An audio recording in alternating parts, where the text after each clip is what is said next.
Assalomu alaykum, hurmatli talabalar, tinglovchilar. Bugungi darsimizda tasvir xususiyatlari, tasvirning yorqinligi, kontrasti va tibbiy tasvirlarni sizlar bilan o'rganib chiqar ekanmiz. Ushbu taqdimotimizda biz tasvirning asosiy xususiyatlari, yorqinlik, kontrast, raqamli tasvir interpolyatsiyasi, piksellar, shuningdek rentgen va tibbiy tasvirlar bo'yicha chuqur ma'lumotlarni ko'rib chiqar ekanmiz. Keyingi slaydga o'tamiz. Keyingi slaydimizda yorqinlik tushunchasi o'zi nima va uning tasvir sifatiga ta'siri, shular haqida sizlar bilan gaplashib chiqamiz. Yorqinlik tasvirdagi umumiy yorqinlik yoki qorong'ulik darajasini ifodaladi. Tasvirning to'g'ri yorqinligi uning mazmunini aniq ko'rsatish uchun hal qiluvchi ahamiyatga ega hisoblanadi. Bu hozir aytib o'tdik. Yorqinlik bu tasvirning yorug'lik va qorong'uligi ekan. Bu hamma o'zi biladi, tasvirning qorong'ulik, yorqinlik darajalarini. Juda qorong'u yoki juda yorqin tasvirlar aniq tafsilotlarni ko'rishni qiyinlashtiradi. Ya'ni tasvirning qanchalik yorug'lik darajasini oshiradigan bo'lsak, bu tasvirning tafsilotlarini, ya'ni ichida qanday ta'sir borligi aniq ko'rinishini qiyinlashtirib yuboradi. Bu tibbiyotda ko'proq uchraydi. Masalan, rentgen oladigan bo'lsak, mana quyida o'sha rasmlarni ko'rib turishingiz mumkin. Yorug'lik qancha orttirgan sari shu ichidagi tasvirni o'qib olish, chiziqlarni ko'rib olish shunchalik qiyinlik tug'diradi bizga. Masalan, deyapti, tibbiyotda rentgen tasvirlarda optimal va yorqinlik aniq tashxis qo'yish uchun juda muhim hisoblanadi. Noto'g'ri sozlash patologiyalarni o'tkazib yuborishga olib kelishi mumkin. O'sha patologiya degani davolash jarayonlarini o'tkazib yuborishga ta'sir qilar. Ya'ni bu tibbiyotda bu biz o'rganayotgan sohamiz juda katta soha hisoblanadi. Chunki bu mana shu tasvirlarni to'g'ri ko'rinishi, tasvirlarda qanchalik yorqinlik, qorong'ulik darajasini berishning asosiy muhimligini ko'rishimiz mumkin bo'lar ekan. Xo'p, kontrast, yuqori va past kontrast farqlari. Masalan, yuqori kontrastni ko'rib chiqamiz. Bu yuqori kontrast bu turdagi tasvirlarda kulrang soyalar kam bo'ladi va chegaralari aniq ajralib turadi. Masalan, suyak va yumshoq to'qima o'rtasidagi farq juda yaqqol ko'rinadi.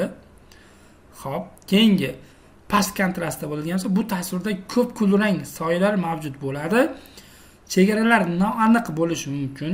O'pkadagi mayda o'zgarishlar yoki yumshoq to'qimalardagi shishlar kabi nozik farqlarni aniqlash bunda uchun muhim hisoblanadi. Ya'ni yuqori kontrast bo'ladigan bo'lsa, bu o'sha mayda to'qimalarni ham ko'rish ehtimolimiz ko'proq bo'ladi. Past kontrastda bo'ladigan bo'lsa, mana shu tinlar, ya'ni soyalar ko'payib ketib qolishining hisobiga mana shu qanchdir qismlari ko'rinmay qolishi mumkin. Bunda deyapti, rentgen tasvirlarda kontrastni boshqarish uchun kilovolt darajasida muhim rol o'ynaydi. Raqamli tasvir interpolyatsiyasi va piksellar. Raqamli tasvir bu kichik kvadratlar, ya'ni piksellar, piksel yig'indisidan tashkil topgan. Har bir piksel o'z rang va yorqinlik ma'lumotini saqlaydi. Sizlar bilan ikkinchi darsimizdan o'tganmiz. Mana shu ikkinchi darsimizda pikselni nimaligini aytib o'tib ketganman. Ya'ni piksel, mana shu tasvirlarimiz har bittasi piksellardan tashkil topadi. Ya'ni shu har bitta pikselning o'zining rangi bor, joylashuvi bor. Ya'ni to'g'ri joylashtirilgan bo'lsa, bizga ma'lum bir o'sha rasm ko'rinadi. Interpolyatsiya bu jarayon mavjud piksellar orasidagi ma'lumotlarni matematik hisoblash orqali tasvir sifatini yaxshilash usulidir. Bu tasvirni kattalashtirganda yoki aylantirganda silliqroq ko'rinish beradi, ya'ni yuqoriroq ko'rinishni berar ekan. Bu o'sha piksel orasidagi ma'lumotlarni matematik hisoblash orqali tasvir sifatini yaxshilash usuli. Bu o'sha tasvirlarni, ya'ni piksellarni qanchalik yaqin joylashtirilishi. Bu tasvirda piksellar soni shuncha ko'p bo'ladigan, tasvirning sifati shunchalik yaxshi bo'ladi. yuqori piksellar soni, hozir aytib o'tdik, yana keyingisi o'tyapmiz. Tasvirning aniqligi va tafsilot darajasi piksellar soniga bog'liq.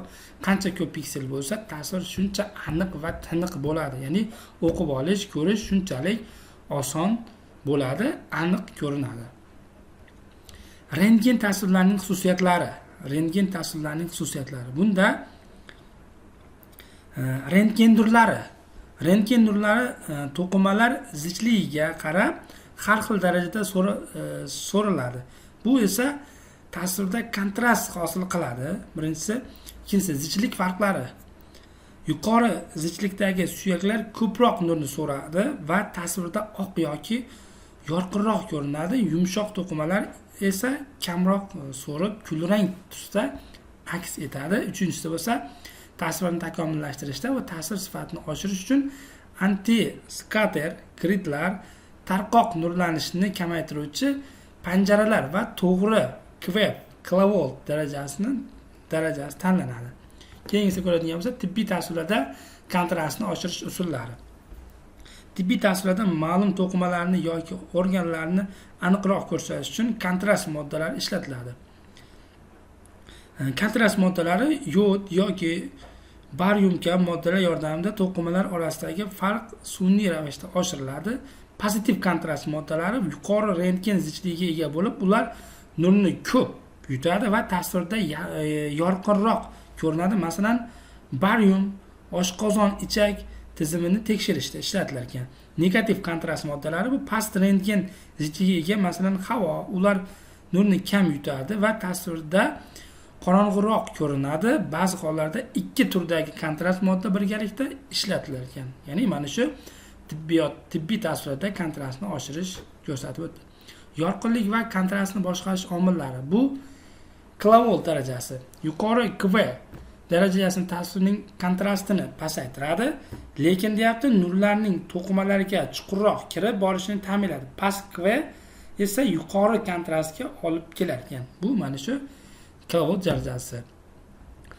Tarqoq nurlanish. Bu nurlanish tasvir kontrastini pasaytiradi va aniqlikka salbiy ta'sir ko'rsatadi. Maxsus gridlar yordamida uning miqdori kamaytirilar ekan.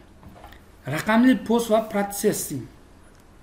Bu zamonaviy raqamli tizimlar ta'sir oynasini sozlash, windowing orqali yorqinlik va kontrastni dasturiy ta'minot yordamida optimallashtirish imkonini berar ekan. Ta'sir sifatini oshirish uchun amaliy maslahatlar. Birinchisi, yorqinlik va kontrastni to'g'ri tanlash, har bir tasvirlash turiga va tekshirilayotgan va organga mos yorqinlik va kontrast sozlamalarini qo'llash. Ikkinchisi, harakatni kamaytirish. Bemorning harakati tasvirni buzib, artefaktlarga olib keladi. Harakatni minimallashtirish uchun bemorni to'g'ri joylashtirish va nafas olish ko'rsatmalariga rioya qilishi. Yuqori sifatli detektorlar, zamonaviy yuqori sezuvchanlikka ega detektorlar va raqamli texnologiyalardan foydalanish ta'sir sifatini sezilarli darajada yaxshilashiga olib kelar ekan. Tibbiy tasvirlarda piksellar va aniqlik. Piksellar bu raqamli tasvirning eng kichik elementi bo'lib, ularning soni va o'lchami tasvirning spatial aniqligini aniqlaydi. Yuqori aniqlik qancha ko'p va kichik piksellar bo'lsa, tasvir shuncha aniq bo'ladi. Bu kichik patologiyalarni, masalan, o'smalarni yoki mikrofrakturalarni aniqlashda juda muhim hisoblanadi. Interpolyatsiya. Ba'zida past sifatli tasvirlar interpolyatsiya algoritmlari yordamida vizual ravishda yaxshilanadi, ammo bu asl ma'lumotni o'rnini bosa olmas ekan. Darsimiz so'ngida shu xulosa qilib aytadiganimiz, tasvir xususiyatlarini tushunish, aniq tashxis kaliti. Bu tibbiy tasvirlarga yorqinlik, kontrast, piksel va interpolyatsiya kabi xususiyatlarni chuqur tushunish va ularni to'g'ri boshqarish yuqori sifatli diagnostik tasvirlarni olishning asosidir. Bu esa o'z navbatida bemorlarga aniq va samarali davolashni ta'minlashga yordam beradi. Birinchisi, yorqinlik va kontrast. To'g'ri boshqarish ta'sir sifatini oshiradi. Raqamli texnologiyalar bu interpolyatsiya va piksellar tasvir aniqligini yaxshilaydi. Uchinchisi, rentgen va tibbiy tasvirda sifatni oshirish uchun yangi usullar doimiy ravishda kashf etilmoqda. Bu o'rgangan bu mavzuyimizda ko'rib turibmizki, tibbiyotda, ya'ni tibbiy rasmlarni mana shu tibbiy uskunalar bilan ishlashda mana shu o'lchamlarni to'g'ri qo'yib olish, ya'ni o'sha kontrastlarni, interpolyatsiya, piksellarni sonini qo'yish orqali mana shu bemorning to'g'ri tashxis qo'yishiga olib kelar ekan. Ya'ni aniq ko'rinmagan sohalarniki bo'yicha ya'ni noto'g'ri patologiyalarga olib kelishi mumkin bo'lar ekan. Bugungi darsimiz mana shu joyda yakuniga yetamiz. Hammaga rahmat. Sog' bo'lsin.